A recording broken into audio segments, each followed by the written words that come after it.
आप सबों के बीच कवि का भाववाचक रूप क्या है। कवि का भाववाचक रूप क्या है। ऑप्शन है कविता है, कवित्व है, कवि है, काव्य है। तो आप सब बताइए कि 7वें नंबर का करेक्ट आंसर क्या होगा। तो आप सब के बीच में बता दूं कि 7वें नंबर का करेक्ट आंसर हो जाएगा बी हो जाएगी, यानी कि कवित्व हो जाएगा। क्या हो जाएगा? कवित्व हो जाएगा। कवि का भाववाचक कवित्व हो जाएगा। चलिए हम 8वें प्रश्न की ओर चल रहे हैं।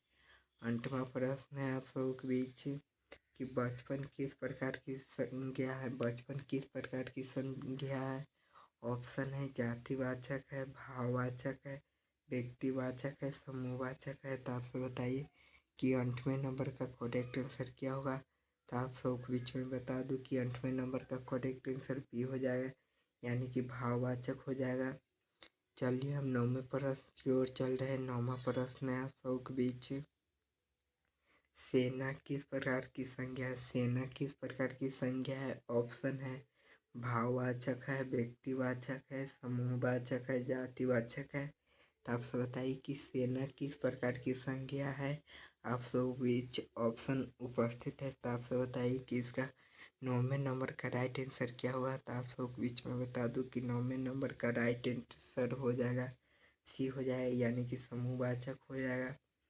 चलिए हम 10वें प्रश्न की ओर चल रहे हैं। 10वां प्रश्न है आप सबों के बीच 10वां प्रश्न है आप सबों के बीच गंगा में कौन सी संज्ञा है। गंगा में कौन सी संज्ञा है। ऑप्शन है व्यक्तिवाचक है, जातिवाचक है, भाववाचक है, समूहवाचक है। तो आप सब बताइए कि 10वें नंबर का राइट आंसर क्या होगा। तो आप सब मैं बता दूं कि 10वें नंबर का राइट आंसर कमेंट में आ चुका है। इसका राइट आंसर है ए हो जाएगी, यानी कि व्यक्तिवाचक हो जाएगा। चलिए हम 11वें प्रश्न की ओर चल रहे हैं। 11वां प्रश्न है आप सबों के बीच 11वां प्रश्न है कि सोना शब्द का एक अर्थ धातु और दूसरा अर्थ क्या हो सकता है। सोना शब्द का एक अर्थ धातु और दूसरा अर्थ क्या हो सकता है। ऑप्शन है जागना, निंद्रा लेना, चलना, हंसना। तो आप सब बताइए कि 11वें नंबर का राइट आंसर क्या होगा। तो आप सबके बीच में बता दूं कि 11वें नंबर का राइट आंसर हो जाएगा बी हो जाएगा निंद्रा लेना। क्या हो जाएगा? बी हो जाएगा निंद्रा लेना। चलिए हम 12वें प्रश्न की ओर चल रहे हैं। 12वां प्रश्न है आप सबके बीच कि हार शब्द का विलोम क्या है। हार शब्द का विलोम क्या है। ऑप्शन है जीत, माला, पराजय, सफलता। तब से बताइए कि 12वें नंबर का करेक्ट आंसर क्या होगा। तो आप सबके बीच में बता दूं कि 12वें नंबर का करेक्ट आंसर हो जाएगा क्या हो जाएगा ए नंबर हो जाएगा। हार शब्द का विलोम हो जाएगा जीत हो जाएगा। चलिए हम 13वें प्रश्न की ओर चल रहे हैं। 13वां प्रश्न है आप सबके बीच कि उत्तरती का विलोम शब्द है। उत्तरती का विलोम शब्द क्या है।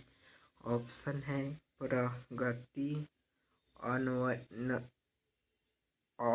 अवनति, अवनति, वृद्धि, सफलता। तो आप सब बताइए कि ABCD का इसमें से कौन करेक्ट आंसर हो जाएगा 13वें नंबर का। तो आप सबको बीच में बता दूं कि इसमें से 13वें नंबर का करेक्ट आंसर हो जाएगा अवनति हो जाएगा। क्या हो जाएगा? अवनति हो जाएगा।